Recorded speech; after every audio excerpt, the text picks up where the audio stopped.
మాటలు మాట్లాడద్దు. మనం దేవుని మాటలను జాగ్రత్తగా విన్నట్లయితే మనం 30 అంతలుగాను 60 అంతలుగాను 100 అంతలుగాను ఫలించే వారిగా ఉంటాం. హల్లెలూయా. 100 అంతలుగా ఫలించి కొన్ని మొక్కలు, కొన్ని చెట్లు, కొన్ని విత్తనాలు ఎక్కడ పడ్డాయి? కొన్ని విత్తనాలు ముళ్ళ పొదలో, కొన్ని విత్తనాలు రాళ్ళ మీద పడ్డాయి, కొన్ని విత్తనాలు మంచి నేల మీద పడ్డాయి. అయితే ఇది వాక్యము అనేది విత్తనము. ఈ విత్తనము మంచి నేల మీద పడే విధంగా మనం చూసుకోవాలి. దారిలో పడ్డాయి అంటే కొన్ని దారిలో పడితే ఏమైంది? వారు తొక్కుకుంటూ వెళ్ళిపోయారు. దారిలో బండ్లు పోవడము, మనుషులు నడవడము, ఇవన్నీ జరగడంతో ఏం జరిగింది? వాటి మీద తొక్కుంటూ పోతుంటే ఆ విత్తనాలు ఫలించలేకపోయినాయి. కానీ ఎప్పుడైతే మంచి నేల మీద పడ్డదో విత్తనము, అంటే వాక్యం అనేది మంచి నేల. మంచి నేల మీద వాక్యం పడ్డప్పుడు ఆ వాక్యము 30 అంతలుగాను 60 అంతలుగాను 100 అంతలుగాను అది ఫలిస్తుందట. హల్లెలూయా. అంటే మనము ఫలించు వారిగా ఉండాలి. హల్లెలూయా. మనము 100 అంతలుగా ఫలించే వారిగా మనము ఉండాలి. ఎప్పుడైనా దేవుడు ఏం చూశాడంటే, ఒక విత్తనం వేసినప్పుడు ఫలిస్తూ ఉంటుంది, ఫలించాలి. ఒక విత్తనం అనగా అది ఫలించే విత్తనంగా ఉండాలి తప్ప ఆ విత్తనం ఫలించట్లేదు అని ఎవరు చెప్పడానికి వీల్లేదు. కాబట్టి మనం ఏం చేయాలంట? ప్రతి నెల ఫలించాలి. హల్లెలూయా. అంటే శ్రద్ధగా వినువారు, వాక్య ప్రకారముగా దాన్ని గ్రహించి దాని ప్రకారముగా నడుచుకునే వారు ఫలిస్తారు. మనం ఫలించే వారిగా ఉండాలి. 30 అంతలుగాను 60 అంతలుగాను 100 అంతలుగా మనం ఫలించాలి. చాలామంది ఫలించకుండా అక్కడే ఉండిపోతారు. కానీ మన జీవితంలో మనం అంచెలంచెలుగా దేవుడి చేస్తున్న మేళ్లను పొందుకొని ఆయన వాక్యానుసారంగా మనం ముందుకు వెళ్ళినట్లయితే దేవుడు మన జీవితంలో నూతన కార్యములను చేసి మన జీవితంలో నూతన ఫలములతో నింపి ఆశీర్వాదాలతో గొప్ప మార్పులను మన ద్వారా తీసుకొస్తాడు. విత్తువాడు అనే ఉపమానము దేవుడు ఇక్కడ మాట్లాడిన విధానం ఒకసారి మార్కు సువార్త, మత్తయి సువార్త 13:3-10 వరకు. మత్తయి సువార్త 13వ అధ్యాయము 3-10 వరకు. Matthew chapter 13 and verse 3-10. ఆయన వారిని చూసి చాలా సంగతులను ఉపమాన రీతిగా చెప్పాడు. ఇక్కడగా ఇదిగో విత్తువాడు విత్తుటకు బయలుదేరెను. వాడు విత్తుతుండగా కొన్ని విత్తనములు త్రోవ పక్కన పడెను. పక్షులు వచ్చి వాటిని మింగివేశాడు. కొన్ని చాలా మన్ను లేని రాతి నేలలో పడెను. అక్కడ మన్ను లోతుగా ఉండనందున అవి వెంటనే మొలిచెను గాని సూర్యుడు ఉదయించి ఉదయించినప్పుడు అవి మాడి వేరు లేనందున ఎండిపోయాయి. కొన్ని ముళ్ళ పొదలలో పడెను. ముళ్ళ పొదలు ఎదిగి. మత్తయి సువార్త 13:3-13 వరకు. ముళ్ళ పొదలు ఎదిగి వాటిని అంచివేశారు. కొన్ని మంచి నేల మీద పడ్డాయంట. ఫస్ట్ ఎక్కడ పడ్డది? ఫస్ట్ కొన్ని ఎట్లనగా ఇదిగో విత్తువాడు విత్తుటకు బయలువెళ్ళెను. విత్తువాడు విత్తుటకు బయలుదేరిందంటే దేవుని వాక్యము విత్తువారు దేవుని ఆత్మ ద్వారా ఆయన మాటలను విత్తుతున్నారు. అయితే కొన్ని ఎక్కడ పడినాయంట? వాడు విత్తుచుండగా కొన్ని 4వ వచనంలో విత్తనములు త్రోవ పక్కన పడెను. త్రోవ పక్కన పడ్డాయంట కొన్ని విత్తనాలు. పక్షులు వచ్చి వాటిని మింగివేసాను. అంటే కొన్ని ఎక్కడ పడ్డాయి? మొదటిగా త్రోవ పక్కన పడ్డాయి. త్రోవ పక్కన పడ్డప్పుడు పక్షులు వచ్చి అవి వాటిని మింగివేసాను. కొన్ని చాలా మన్ను లేని, అంటే రాతి నేలలో పడ్డాయంట. కొన్ని అక్కడ మన్ను లోతుగా ఉండనందున అవి వెంటనే మొలిచెను. కానీ అంటే కొంచెం మట్టి ఉంది అక్కడ. చాలా మన్ను లేని రాతి నేల, అంటే చాలా మన్ను అంటే రాతి నేల మీద కొంచెం మట్టి ఉంది. ఆ మట్టి మీద ఇవి త్వరగా మొలిచినాయంట, కానీ ఇంకా లోతుకు వెళ్ళలేకపోయినాయి, ఎందుకంటే కింద బండ ఉంది. చాలా మన్ను లేని రాతి నేల, అంటే చాలా మన్ను లేదు అక్కడ, కొంచెమే ఆ రాతి నేల మీద కొంచెం మట్టి ఉంది. ఆ మట్టి మీద ఇవి త్వరగా పెరిగినాయి, కానీ కిందికి పోవట్లేదు. ఎందుకో కింద బండ ఉంది, వేర్లు కిందికి వెళ్ళట్లేదు. మన వేర్లు లోతుగా వెళ్ళాలి. మన వేర్లు ఎప్పుడైతే లోతుగా వెళ్తాయో అప్పుడు మనం ఆశీర్వాదాలను మన జీవితంలో రుచి చూస్తాం. హల్లెలూయా. సూర్యుడు ఉదయించినప్పుడు అవి మాడి వేరులందున ఎండిపోయి, అంటే వేర్లు లేవు ఇక్కడ. ఆ చెట్టు త్వరగా పెరిగింది, కొంచెం మట్టి ఉంది, కింద రాయింది, త్వరగా పెరిగింది. ఎండ రావంగానే అది తట్టుకోలేకపోయింది. ఎండ అంటే సమస్యలు రావంగానే కొంతమంది తట్టుకోలేరు. ఎందుకు? వారికి వేరు లేదు. వేరు లేకపోతే వారు సమస్యలను చూసి భయపడతారు. ఎప్పుడైతే నీకు వేరు ఉంటుందో, నీ వేరు ఎవరు? దేవుడే నీ వేరు. నేను వేరుతో కనెక్ట్ అయి ఉన్నాను, అందుకే అంటాడు దేవుడు, నేను ద్రాక్షవల్లిని తీగలు మీరు అంటాడు. ఎందుకంటే ఆ తీగలు ద్రాక్షవల్లితో వేరుతో ఎప్పుడైతే అంటగట్టబడుతుందో అప్పుడు ఎండగొట్టినప్పుడు ఏది వచ్చినా సరే అది నిలబడుతుంది, ఫలాన్ని ఇస్తుంది. హల్లెలూయా. ఇక్కడ ఎండగొట్టినప్పుడు ఏమైంది? అవి ఎండిపోయినంట, వేరు లేనందున ఎండిపోయాను. కొన్ని ముండ్ల పొదల్లో పడాను. కొన్ని ఎక్కడ పడ్డాయి? ముండ్ల పొదలు. ఫస్ట్ ఎక్కడ పడ్డాయి? దారిలో. నెక్స్ట్ రాతి నేల మీద. ఇప్పుడు కొన్ని ముండ్ల పొదల్లో పడాను. ముండ్ల పొదలు ఎదిగి వాటిని అణిచివేశాను. అంటే ముళ్ళ పొదల్లో ఎదుగుతున్నాయి అవి. ముళ్ళ పొదలు ఎదుగుతున్నప్పుడు ఈ ముళ్ళు ఉన్న సైడ్కి ఉండే ముళ్ళు కూడా పెరిగి అవి వీటిని అణిచేసినాయి. కొన్ని మంచి నేల మీద పడ్డాయి. హల్లెలూయా. మంచి నేల మీద పడే విత్తనం వల్లే మనం ఉండాలి. ఒకటి 100 అంతలు గాను, హల్లెలూయా, ఒకటి 60 అంతలు గాను, ఒకటి 30 అంతలు గాను ఫలించను. హల్లెలూయా. అంటే వీళ్ళు ప్రతి ఒక్కడు మంచి నెల పెట్టవాడు ఎంతో అంత వాడు ఫలిస్తాడు, అంతే గ్యారంటీగా చెప్తుంది దేవుడు. ఒకడు 30 అంతలు గాను, ఒకడు 60 అంతలు గాను, ఒకడు 100 అంతలు గాను ఫలిస్తాడు. ఖచ్చితంగా మంచి నేల మీద పడ్డ ప్రతి విత్తనము ఫలిస్తుంది అంటున్నాడు. హల్లెలూయా. చెవులు గలవాడు వినుగాక అని చెప్పాను. హల్లెలూయా. అంటే అక్కడ ఉన్న వాళ్ళందరికీ ఎట్లా చెప్తుండు? ఉపమాన రీతిగా. అరే ఏమంటుండు? ఒక విత్తనము నేల మీద పడ్డది, రాతి నేల మీద పడింది, ఒకటేమో త్రోవలో పడింది, ఇంకొకటేమో ముళ్ళ పొదలో పడింది, ఒకటేమో మంచి నేల మీద పడింది అంటుండు. ఏంటిది? చెవుగలవాడు వినుగాక అని వెళ్ళిపోమని అందరూ ఆశ్చర్యపోతురు. ఏం చెప్పిండు? దేని గురించి చెప్తుండు యేసయ్య? శిష్యులు ఉంటారు కదా, 12 మంది శిష్యులు. ఆయనతో వచ్చిన తర్వాత మెల్లగా ఆ ఉపమానం చెప్పినావు మాకు అర్థం కాలే, ఏంటిదయ్యా ఉపమానము అని అంటాడు. 10వ వచనం. అప్పుడు తర్వాత శిష్యులు వచ్చి నీవు ఉపమాన రీతిగా ఎందుకు మాతో మాట్లాడుచున్నావు?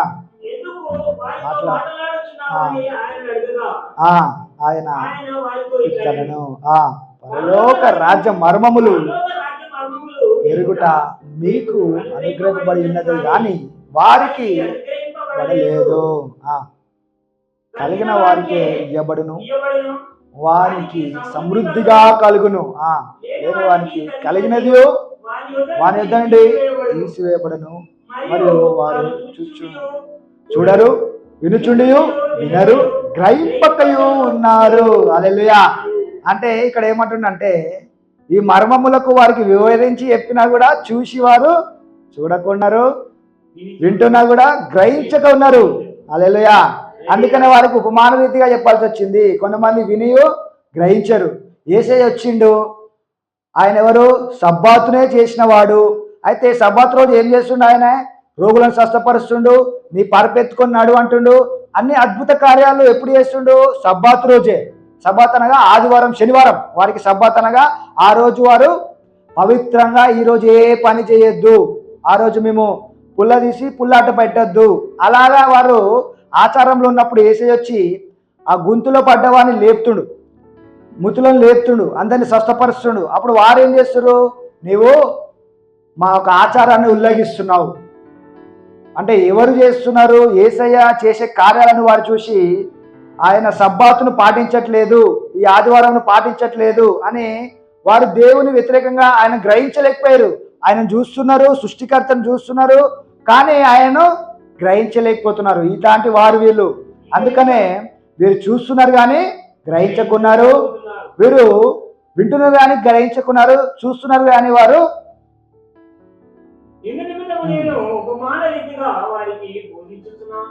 అందుకే వారికి నేను ఉపమాన రీతిగా బోధిస్తున్నాను.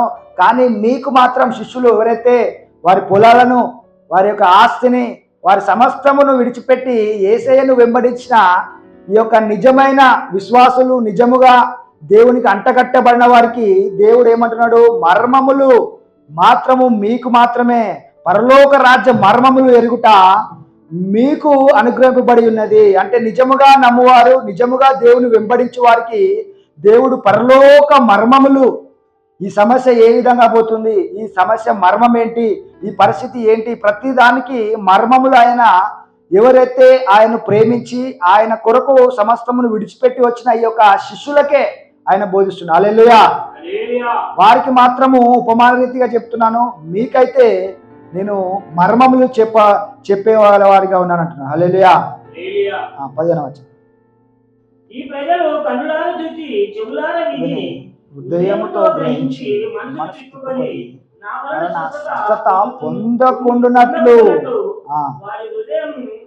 కొవ్వినది. అంటే కొంతమంది ఏ విధంగా ఉన్నారంటే నా వైపు తిరగకుండా వారి హృదయాన్ని కఠినపరుచుకొని స్వస్థత పొందకుండా ఉన్నట్లు, స్వస్థత కూడా పొందకుండా వారి హృదయాన్ని, వారి చెవులు వినుటకు మన్నములైనవి, వారు తమ కన్నులు మూసుకొని ఉన్నారు.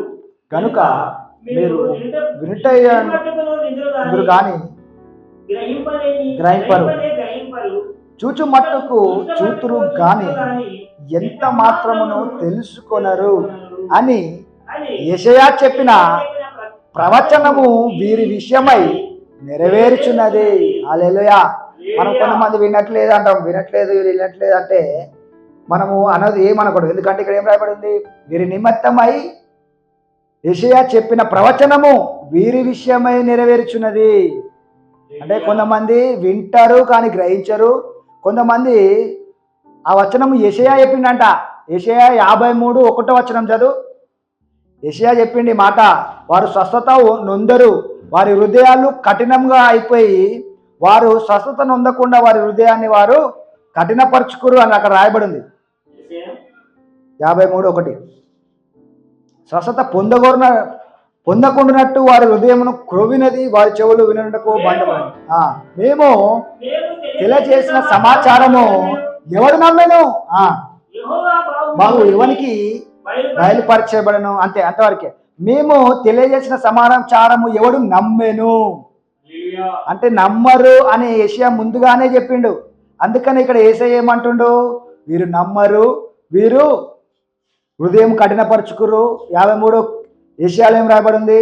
మేము చెప్పిన సమాచారము, ఆయన పొందిన దెబ్బల ద్వారా స్వస్థత అని చెప్పిన సమాచారము ఎవడు నమ్మెను? వారి హృదయము కఠినపరుచుకున్నారు, వారు స్వస్థతను పొందకుండానట్లు వారి హృదయము కొవ్వినది, వారి చెవులు వినుటకు మందములైనవి అని యెషయా ముందుగానే రాసిండు. నువ్వు సిలేబ్ చేసిన సమాచారం ఎవడు నమ్మెను అంటే కొంతమంది నమ్మని వారు కూడా ఉంటారు. కాబట్టి వారి విషయమై ఈ ప్రవచనము నెరవేరుతుంది అని చెప్పింది. హల్లెలూయా. 16వ వచనం. అయితే మీ కన్నులు చూచుచున్నవి గనుక అవి ధన్యములైనవి.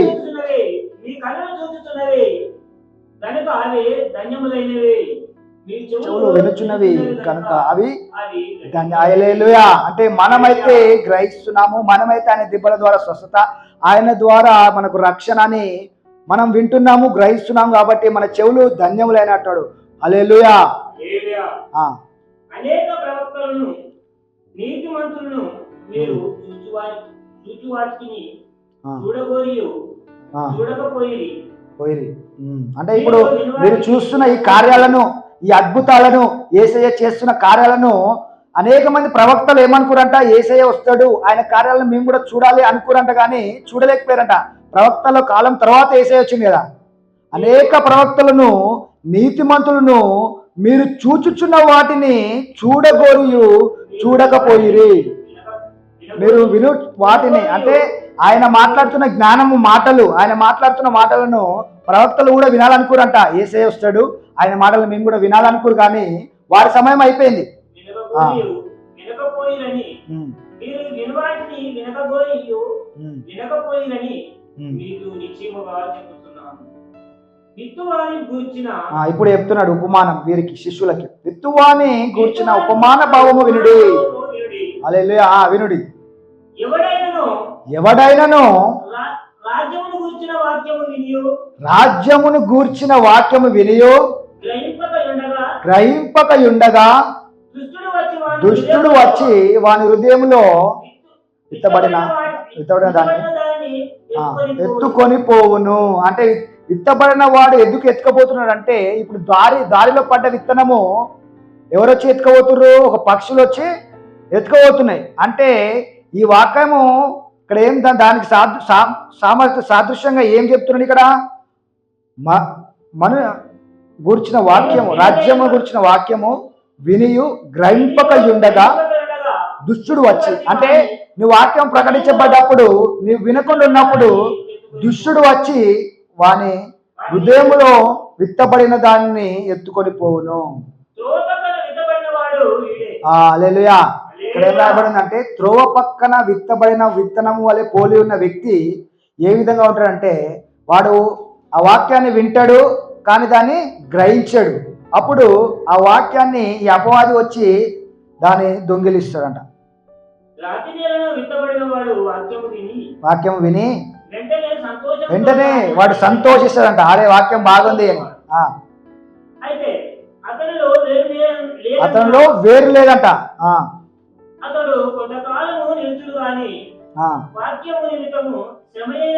శ్రమైనను హింసైనను వాక్యం నిమిషమై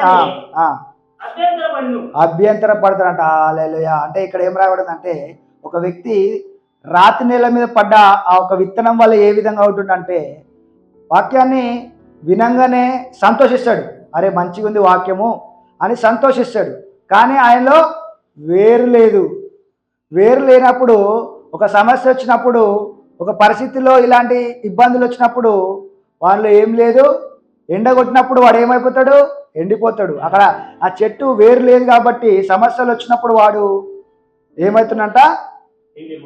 నిలబడలేకపోతాడు సమస్యలో. వాడు అరే నాకు వేరు లేకుండా ఆడు ఇన్ని సంతోషించింది వాక్యం బాగుందని, కానీ వేరు లోతుగా దేవుని గ్రహించలే, లోతుగా దేవుని గురించి తెలుసుకోలే, ఇంకా లోతుగా దేవుని గురించి దేవుని హృదయాన్ని ఆయన తెలుసుకోకుండా ఆ సమస్యలు రావంగానే దేవుని విడిచిపెట్టిండట.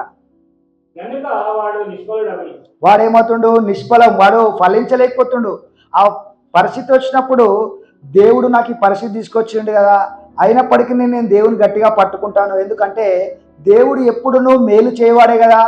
అయితే అబ్రాహాముకి ఏమైంది? అబ్రాహామును కుమారుడైన ఇస్సాకును యేసయ్య ఏమన్నాడు? వెళ్ళి నువ్వు నీ కుమారుని బలి అన్నాడు. సమస్య వచ్చింది, అక్కడ పెద్ద సమస్య వచ్చింది. నీ కుమారుని నువ్వు వెళ్ళి మొరియా కొండ మీదకి వెళ్ళి నా కొరకు బలి అన్నాడు. అయితే బలి ఎట్లా ఇస్తారంటే, ముందు దేవునికి ఆయన కృతజ్ఞతగా బలిగా 2 పావురాలను బలిచ్చిండంటే ఒక మొండెము ఒక తలను సపరేట్ చేసి ఆ ఒక దహన బలి మీద పెడతారు. అయితే ఈ దహన బలి మీద ఈరోజు నీ కుమారుని ఒక్క కుమారుడైన ఇస్సాకుని తీసుకొని బలి అంటాడు. అయ్యా యేసయ్య ఇట్లా అంటాడు, ఈ సమస్య ఎందుకు ఇచ్చిండు నాకు, ఈ సమస్య ఎందుకు ఇచ్చిండు అనుకొని ఆయన పారిపోలే. ఆ సమస్య వచ్చినప్పుడు ఆయనకేముంది? వేరుంది, వేరు లోతుగా ఉంది. అబ్రాహాము విశ్వాసములకు తండ్రి ఆయన. హల్లెలూయా. విశ్వాసములకు తండ్రి అయిన ఆయన లోతుగా ఆలోచిస్తుండు. యేసయ్య నన్ను ఈ విధంగా చేయమన్నాడేంటి, అక్కడికి వెళ్ళి చంపమన్నాడేంటి నా కుమారుని, నాకు తెలుసు ఆయన మేలు చేయవాడు, నేను చంపనికైనా సరే అని వెళ్ళిపోయి ఆయన బలిపీఠం మీద ఒక కుమారుని పెట్టి కత్తితో నరకటప్పుడే అక్కడ నుంచి దేవుడు చూసి, నీ విశ్వాసాన్ని నేను పరీక్షించిన, నీ విశ్వాసంలో నీవు నెగ్గినవు. హల్లెలూయా.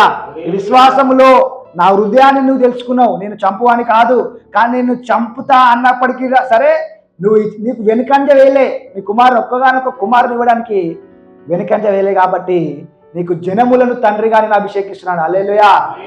జనములకు తండ్రిగా నేను అభిషేకించి మొదటిగా పోగానే ఎవరు కలుస్తారు? అబ్రాహాము. హల్లెలూయా. మొదటి కలవగానే తండ్రి అబ్రహామా అంటారు. ఒక బీదవాడు ఒక లాజరు చనిపోయినప్పుడు వెళ్ళి ఎక్కడ పోతాడు? అబ్రహాము రొమ్మునకి వెళ్ళిపోయి అబ్రహామా తండ్రి అంటాడు. అంటే విశ్వాసులందరికీ తండ్రిగా అబ్రహాము ఆ ఒక్క పరీక్షలో నెగ్గిండు. హల్లెలూయా. ఆ పరీక్ష వచ్చినప్పుడు, ఇలాంటి సమస్య వచ్చినప్పుడు దేవుడు ఏంటి ఇట్లా తీసుకెళ్తుండు, ఈ సమస్య వచ్చిందని ఎవరైతే లోతుగా ఆలోచిస్తారో వారు ఆ సమస్యలో కూడా వెనుకంజ వేయకుండా ముందుకెళ్తారంట. హల్లెలూయా. వారు నిష్ప్రయోజకులుగా కారంట. యేసయ్య ఎప్పుడైతే ఆ మాట తండ్రి ఆ కుమారుని బలి ఇవ్వమన్నప్పుడు ఆయనకు దేవునికి లోతైన అనుభవం ఉంది కాబట్టి అబ్రహాము వెనుకంజ వేయకుండా ముందుకెళ్ళిపోయి తన కుమారుని బలి ఇవ్వడానికి కత్తినెత్తాడు. హల్లెలూయా. అప్పుడు దేవుడు ఒక పొటేల్ను సమకూర్చి ఆ పొటేల్ను నీ కుమారునికి సాదృశ్యంగా బలి అని అక్కడ ఇద్దరు కలిసి మళ్ళీ కిందికి వస్తారు. హల్లెలూయా. అంటే దేవుని యొక్క హృదయాన్ని ఎరిగినవాడు, దేవుని యొక్క లోతును ఎరిగినవాడు. ఎప్పుడైతే మనం దేవుని యొక్క లోతును మనము వేర్లను తో అంటుకట్టిబడి ఉంటామో ఏ సమస్య వచ్చినా ఎలాంటి పరిస్థితి వచ్చినప్పటికీ నా దేవుడు మేలు చేయగలవాడు అని మనం ముందుకెళ్తాం. హల్లెలూయా. నా దేవుడు అదే ఇక్కడ ఏమైంది, ఈ యొక్క అబ్రాహాముకు తెలుసు సృష్టికర్త కాబట్టి సృష్టికర్త చనిపోయినా కూడా నా కుమారుని లేపగలుగుతాడు అనే విశ్వాసంతో ముందుకెళ్ళండి. హల్లెలూయా. చదువు. ముండ్ల పొదలో విత్తబడిన 22 వాక్యం వినువాడే వాడు కూడా గాని ఐహిక విచారమును ధనమోహము చూసినా ఇక్కడ ఏముంది? ఐహిక విచారమును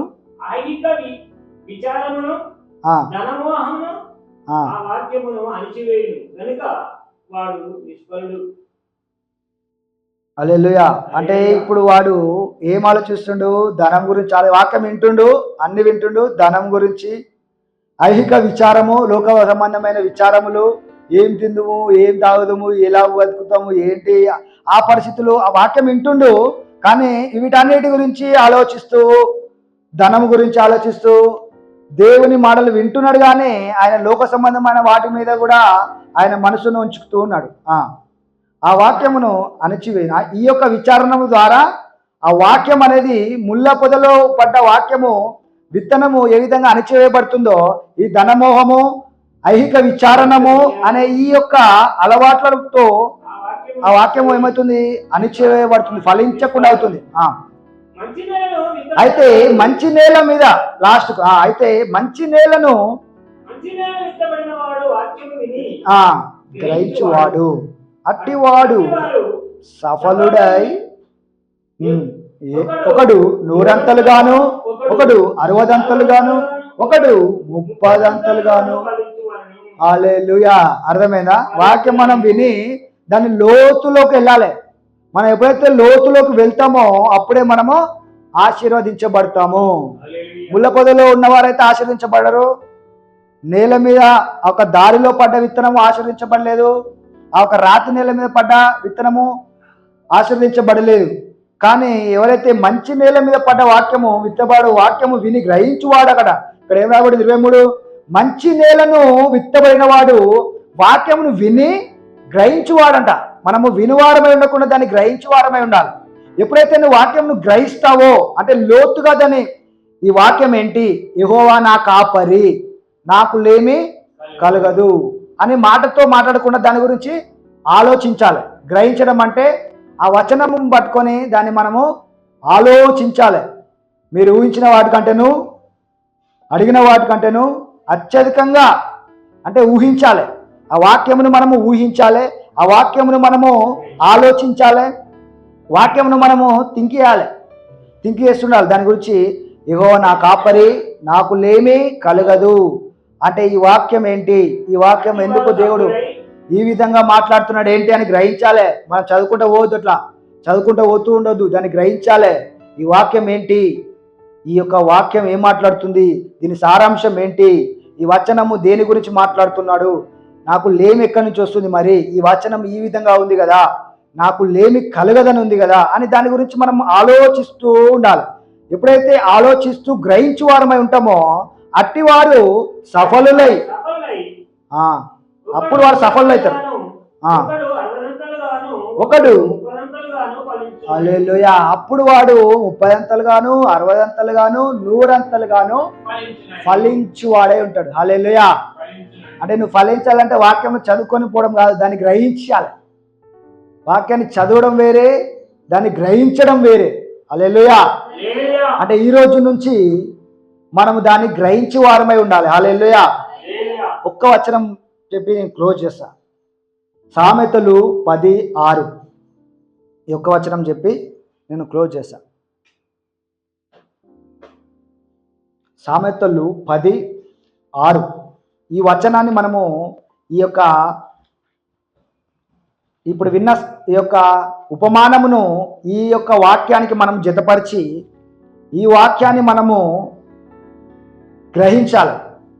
సామెతలు 10:6 వచనం, ఈ వాక్యాన్ని ఆ సారాంశమును గ్రహించాలి మనం. ఇప్పుడు ఏ విధంగా అయితే ఈ యొక్క తాత్పర్యాన్ని గ్రహించి 30 అంతలుగాను 60 అంతలుగాను 100 అంతలుగా ఏ విధంగా ఫలించారో వినివాడు విని దాన్ని గ్రహించి దాన్ని ఫలించాడు. కాబట్టి ఈ మాటను మనం విని ధ్యానించి ఈ వారమంతయు ఈ మాటను మనము గ్రహించి ధ్యానించి దాని విషయమై ఆలోచించి దాని విషయమై ఫలించాలి. 10:6 నీతిమంతుని తల మీదికి ఆశీర్వాదములు వచ్చును, నోరు మూసివేయును. నోరు మూసివేయనంటే ఆహారం వాడికి రాదు, తినలేడంట. ఏమి బలత్కారులు భక్తిహీనులు వారేం తినలేరు, నోరు మూయబడుతుందంట. కానీ నీతిమంతుని తల మీదికి ఆశీర్వాదములు వచ్చును. హల్లెలూయా. నీతిమంతుని తల మీదికి ఆశీర్వాదములు వచ్చాయనే వాక్యము చెవిగలవాడు వినుగాక అన్నాడు. ఎందుకంటే ఈ వాక్యము విని దాన్ని గ్రహించు వారు 30 అంతలుగాను 60 అంతలుగాను 100 అంతలుగాను. ప్రభా, ఇక్కడ నీతిమంతుని తల మీదికి ఆశీర్వాదములు వచ్చును అంటే నీవు మమ్మల్ని నీ రక్తము ద్వారా కడిగి పవిత్రపరిచి నీవు మమ్మల్ని నీతిమంతులుగా చేశావు. అది ఉచితమైన నీతి. ఈ ఒక్క మాట, ఉచితమైన నీతి. మార్కు సువార్త రోమీలు 3:23 రోమీలు 3:23 అంటే మనము నీతిమంతులము అని మనము దృఢ నిశ్చయముకు రావాలి. మనం నీతిమంతులము కామంటే నీతిమంతుల మీదకి ఆశీర్వాదాలు వస్తాయా? రావు. నీతిమంతులము వారి మీదికి ఆశీర్వాదాలు వస్తాయి. అంటే నీతిమంతుడివి నీవు అని నీవు దృఢ విశ్వాసంతో ఉండాలి. నేను నీతిమంతుణ్ణి, నా మీదికి ఆశీర్వాదములు వచ్చును అని సామెతలు 10:6 రాయబడింది. కాబట్టి నా మీదికి ఆశీర్వాదములు రావాలి, ఎందుకంటే నేను నీతిమంతుల్ని. రోమీలు 3:23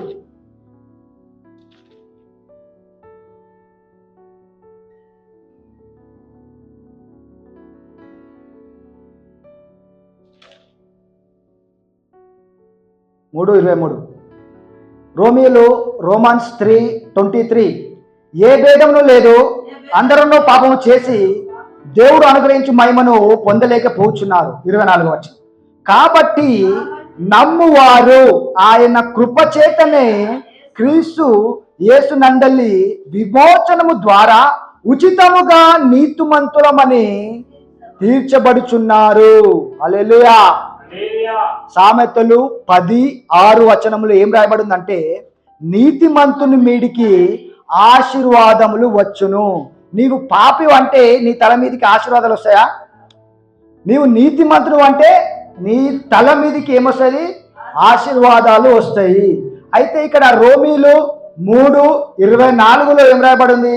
కాబట్టి నమ్మువారు ఆయన కృపచేతనే, అంటే నువ్వు నమ్మాలి నేను నీతిమంతుణ్ణి. నమ్మువారు కృపచేతనే క్రీస్తు యేసు నందలి విమోచనము ద్వారా ఉచితముగా నీతిమంతులని తీర్చబడుచున్నారు. అంటే ఉచితముగా నీవేమవుతున్నావు? నీతిమంతుడిగా తీర్చబడుచున్నావు. ఆయన రక్తము ద్వారా నమ్ముట ద్వారా ఉచితముగా నీతిమంతులు అని తీర్చబడుచున్నావు. అయితే ఇప్పుడు నీవెవరు? నీతిమంతుడివి. నీతిమంతుని తల మీదకి ఏం రావాలి? శాపమా? అప్పులా? రోగమా? అప్పుడు నువ్వు అనాలే, నేను నీతిమంతుని, నా తల మీదకి సామెతలు 10:6 అని గుర్తు చేయాలి. సామెతలు 10:6 ఏం రాయబడింది? నీతిమంతుని మీదకి, తల మీదకి ఆశీర్వాదాలు వస్తాయి. శాపం ఎక్కడి నుంచి వస్తుంది? నీకు ధమాకుందా అనాలే. అర్థమైందా? హల్లెలూయా. భయపడొద్దు సమస్యకి. సమస్య చెప్పాలి. ఇదిగో రోమీలు 3:24, కాబట్టి నమ్మువారు ఆయన కృపచేతని క్రీస్తు యేసు నందలి విమోచనము ద్వారా ఉచితముగా నీతిమంతులని తీర్చబడి. ఉచితముగా అంటే డబ్బు ఇస్తే ఆశీర్వాదం కాదు. ఇక్కడ నేను మాట చెప్పింది నేను. ఈ హేతు చేత 3:24 అది కాదు, 3:24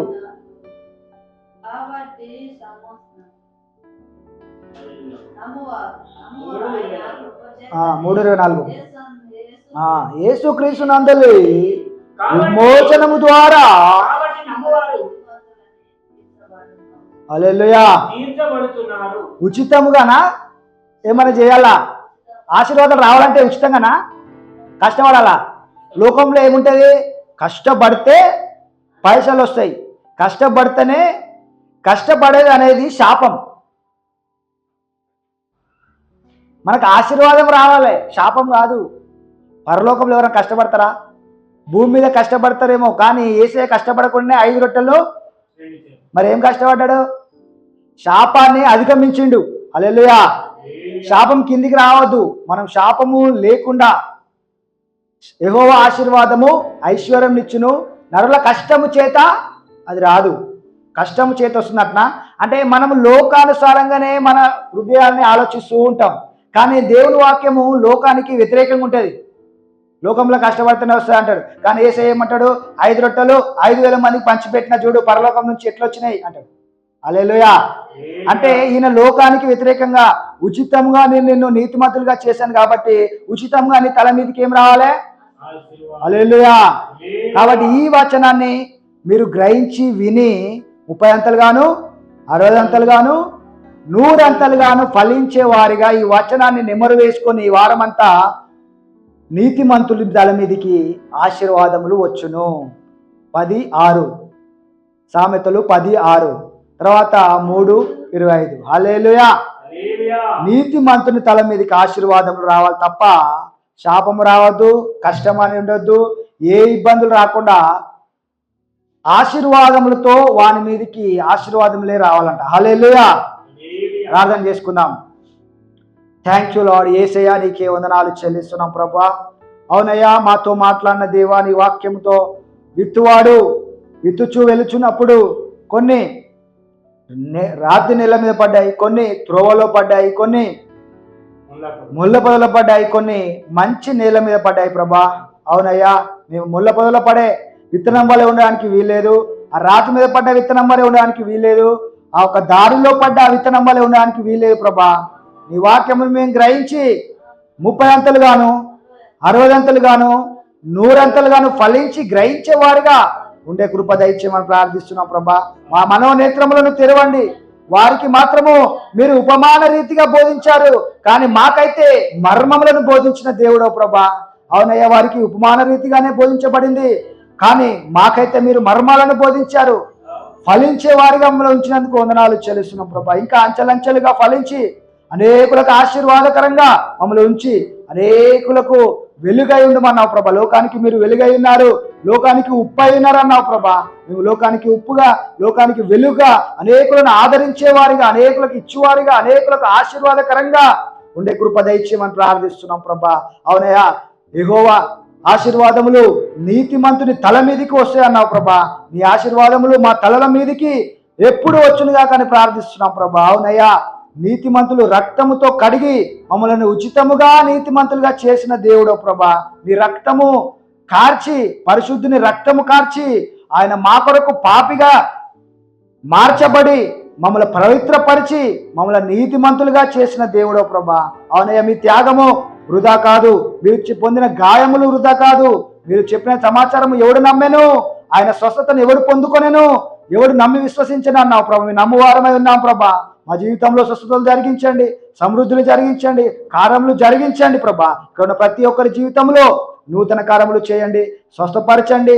ఇంకెవరైతే అనారోగ్యంతో ఉన్నారో ప్రభా, అవునయ్యా, ఇక ఈ కాలంలో ఉన్నవారు ప్రార్థిస్తున్న ఎవరైతే అనారోగ్యంతో ఉన్నారో అనారోగ్యం నుంచి విడుదల దయచేయండి, అస్వస్థత నుండి విడుదల దయచేయండి, ఆర్థికమైన అప్పు నుండి విడుదల దయచేయండి, కొట్లాటలు గొడవల నుంచి విడుదల దయచేయండి.